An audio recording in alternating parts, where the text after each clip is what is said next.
वंदे मातरम, आप देख रहे हैं नेटवर्क 10। मैं हूं आपके साथ दीप्ति द्विवेदी। पंजाब और हरियाणा की खबरों का रुख करेंगे और सबसे पहले बुलेटिन में आगे बढ़ते हुए पंजाब की खबर का रुख करेंगे। कांग्रेस के पूर्व अध्यक्ष राहुल गांधी ने आज अपने पंजाब मिशन की शुरुआत कर दी है। आज राहुल ने अमृतसर में स्वर्ण मंदिर में मत्था टेका है और लंगर भी खाया। इसके बाद राहुल गांधी ने जलियांवाला बाग में शहीदों को श्रद्धांजलि दी। इस मौके पर राहुल गांधी के साथ सूबे के मुख्यमंत्री चरणजीत सिंह चन्नी और प्रदेश कांग्रेस अध्यक्ष नवजोत सिंह सिद्धू भी मौजूद रहे।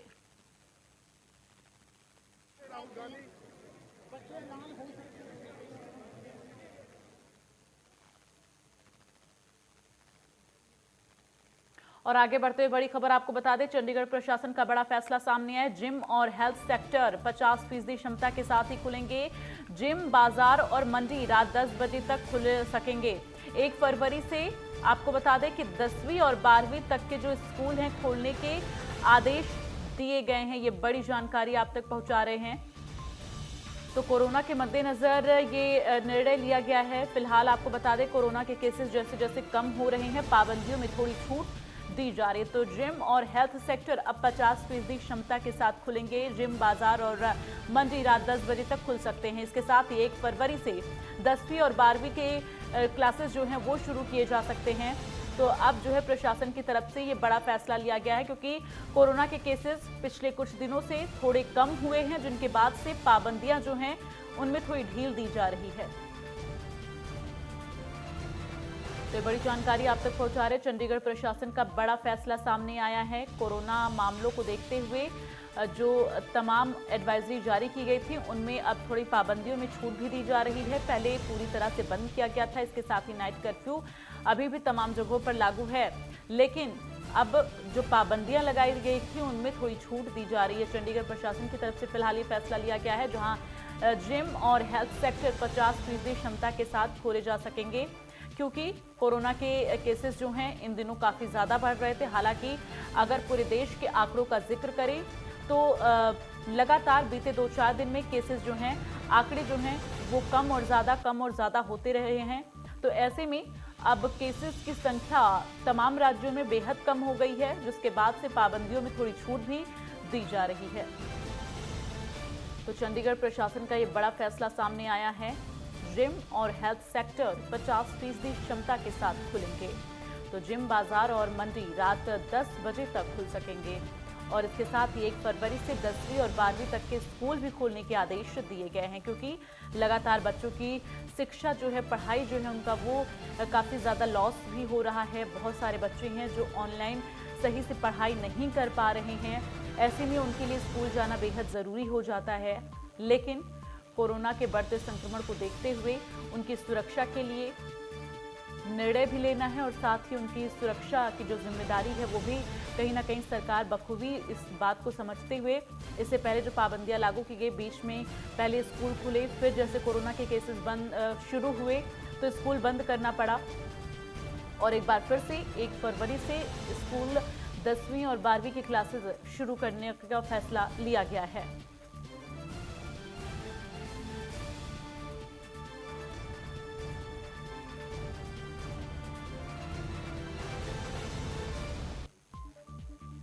ज़्यादा जानकारी के लिए ईशा का रुख करेंगे।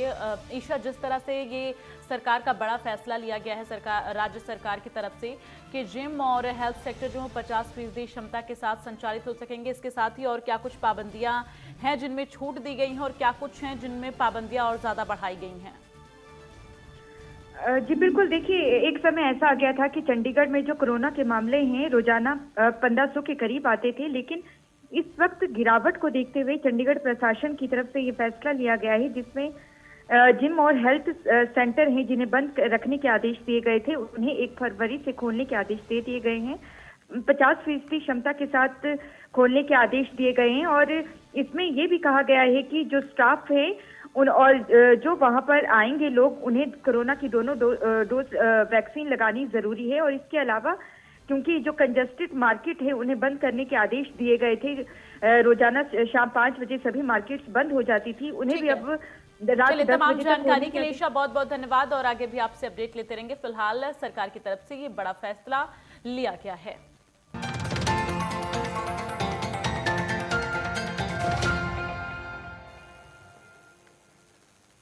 नूह पुलिस के हाथ सफलता लगी है, जिसमें पुलिस ने हरियाणा और राजस्थान में फरार चल रहे बदमाश को गिरफ्तार किया है। गिरफ्तार बदमाश के पास से अवैध हथियार बरामद हुए हैं। आरोपी से पूछताछ में और भी वारदातों के खुलासे होने की संभावना है।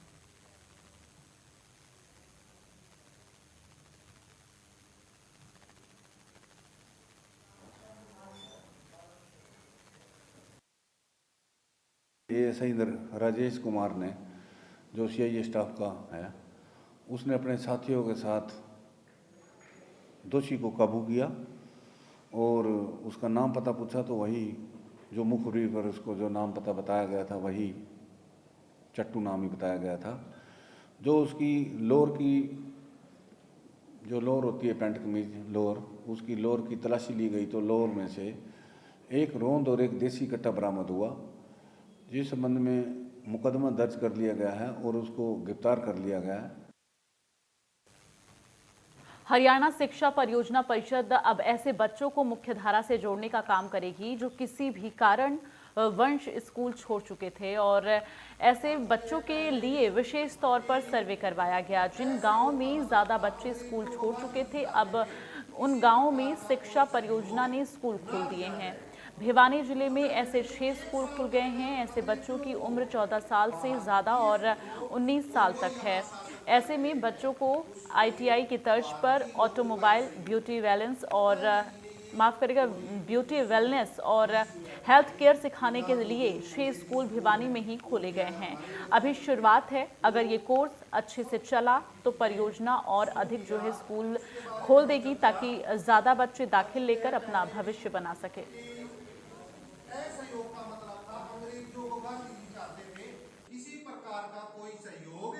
को 2 स्तरों पर हम इस कार्यक्रम को देख रहे हैं कि जो आउट ऑफ स्कूल बच्चे हैं, चाहे वो मतलब 6 साल से लेकर और 19 साल तक का जो बच्चा है, जो भी विद्यालयों से बाहर है, किसी वजह से है, जो ड्रॉप आउट है, नॉन स्टार्टर है, तो उसको हम चाह रहे हैं कि सभी बच्चे जो है वो स्कूल में आए।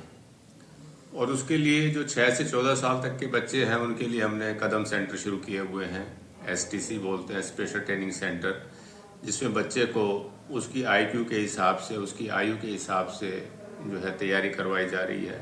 एजुकेशन वॉलंटियर्स हमारे काम कर रहे हैं उसमें। और जब वो बच्चे इससे लायक हो जाएंगे कि उनको जो है चीज़ें समझ में आ रही हैं, तो हम उनको मेन स्ट्रीम में विद्यालयों में दाखिला करा देंगे। और वर्तमान में भी लगभग जो हमारे लास्ट टाइम 196 बच्चे थे, वो 80% के आसपास बच्चों को हमने मेन स्ट्रीम करा दिया है।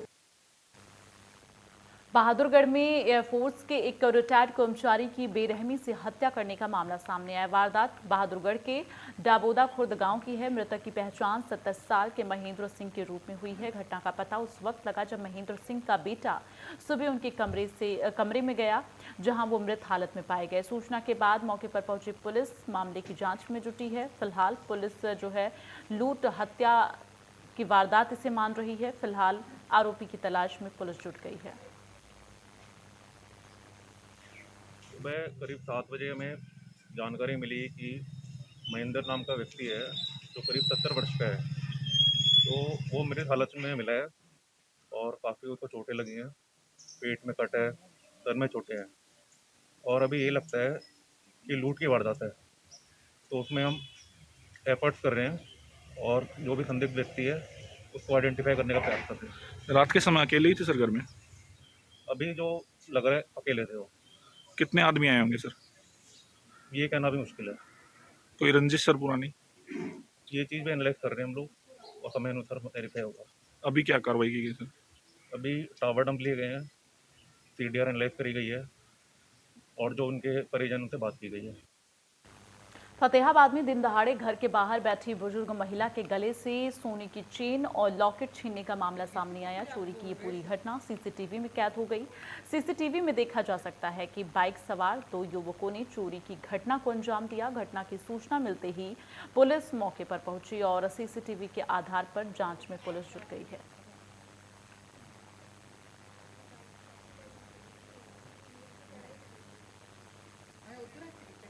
तो ये तस्वीरें आप देख सकते हैं, सीसीटीवी फुटेज सामने आया है। पुलिस मामले की जांच फिलहाल कर रही है। बुजुर्ग महिला से चेन लूटी गई है, सोने की चेन। आप देख सकते हैं ये फुटेज, किस तरह से महिला वहां बैठी हुई है और ये युवक आता है और महिला से चेन लूटकर भागता है। तो बुजुर्ग महिला से यहाँ पर चेन लूटी गई है। देखिए किस तरह से यहाँ पर युवक जाता है और कुछ देर तक वहाँ खड़ा रहता है। बाइक के ऊपर दो लड़के आए थे और इन्होंने जो एक वारदात है मॉडल टाउन जो बस स्टैंड चौकी के अंडर आता है फतेहाबाद वहाँ करी है, उसमें एक वृद्ध महिला थी 62 साल की। वो अपने घर के बाहर जो पार्क है वहाँ बैठे हुए थे। दो लड़के बाइक पे आते हैं और एक लड़का बैग वाला उतर के उनसे किसी का पता पूछते हैं और चैन को झपट के चली जाती है, जिसमें उनकी आधी चैन टूट गई थी, आधी वो ले गई। और ये पल्सर बाइक थे ब्लैक कलर की और इसके संबंध में एफआईआर दोनों रजिस्टर्ड कर ली गई है 379 34 IPC के में। और इनकी फुटेज वीडियो फुटेज प्राप्त कर ली गई है और इनकी तलाश जारी।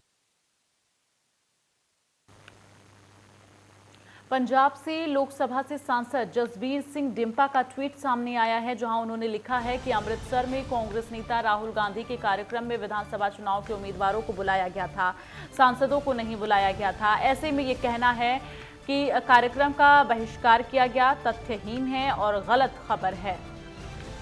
तो आपको बता दें, इस तरह के कयास लगातार लगाए जा रहे थे और तमाम इस तरह की बातें उठ रही थी कि कार्यक्रम का बहिष्कार किया जा रहा है, जिसके बाद से ये ट्वीट जसबीर सिंह डिम्पा का सामने आया। अमृतसर में कांग्रेस नेता राहुल गांधी के कार्यक्रम में विधानसभा चुनाव के उम्मीदवारों को बुलाया गया था, सांसदों को बुलाया नहीं गया था। ऐसे में ये कहना है कार्यक्रम का बहिष्कार किया गया था तथ्यहीन है और गलत खबर है ये।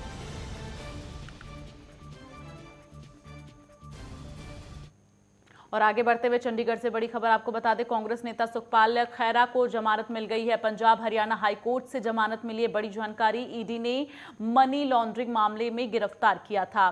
तो खैरा भुलथत से कांग्रेस के टिकट पर चुनाव लड़ेंगे, ये बड़ी जानकारी है। कांग्रेस नेता सुखपाल खैरा को जमानत मिल गई है। पंजाब हरियाणा हाईकोर्ट से जमानत मिली है, ये बड़ी जानकारी।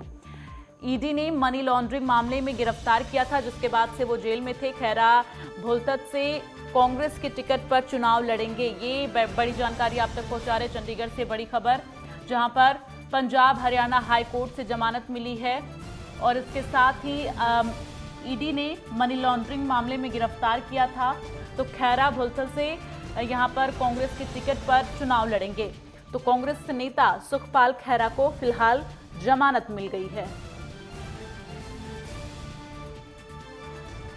तो ईडी ने मनी लॉन्ड्रिंग मामले में कुछ दिन पहले गिरफ्तारी की थी, जिसके बाद से पूछताछ की जा रही थी। फिलहाल इस पूरे मामले में राहत की खबर सुखपाल खैरा के लिए, क्योंकि सुखपाल खैरा को यहां पर जमानत मिल गई है। पंजाब हरियाणा हाईकोर्ट से जमानत मिली है।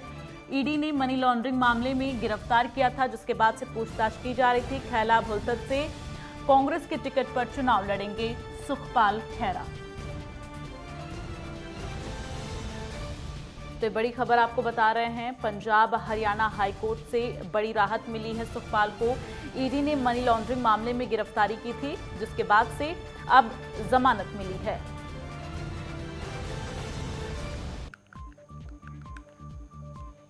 वहीं गोहाना में यूरिया खाद को लेकर परेशानी रुकने का नाम नहीं ले रही है। किसानों को खाद लेने के लिए लाइनों में लगना पड़ रहा है। किसानों का कहना है कि इस वक्त खाद की बहुत ज़रूरत है।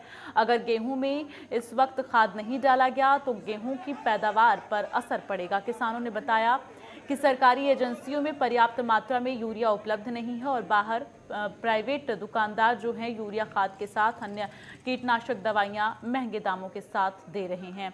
अधिकारियों को शिकायत देने के बावजूद भी दुकानदारों के खिलाफ कोई कार्रवाई नहीं हो रही है।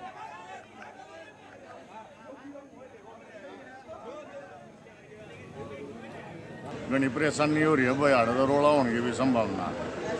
आगे तो ये धक्का मुक्की नहीं हो रही है, कई बार तो एक दो का तो रोला भी हो लिया है। देख लिया इतनी लंबी लाइन लग रही है, इनका सारे नौ कट्टे बंडल हम 5-5 ला देंगे, थोड़े और चल दे।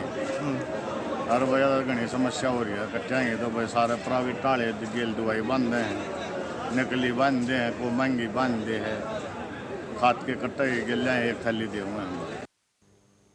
आगे बढ़ते हुए खबर गोहाना से है, जहां बरोदा गांव के लोग गोहाना के एसडीएम कार्यालय पहुंचे और एसडीएम से मुलाकात की। इस दौरान ग्रामीणों ने गलतियों और खेतों में गलियों और खेतों में बारिश और तालाब के पानी की निकासी की व्यवस्था करने की मांग की है, जिसके बाद एसडीएम ने उनकी समस्या के समाधान के लिए आश्वासन दिया है।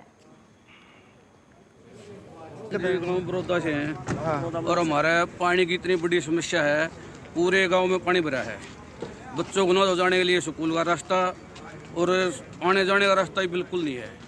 ये एसडीएम साहब से मिले, उन्होंने पूरा आश्वासन दिया हमको, भाई तुम्हारा आज भेजेंगे एसडीओ को, जेई को, और उन्होंने कहा जल्दी का समाधान।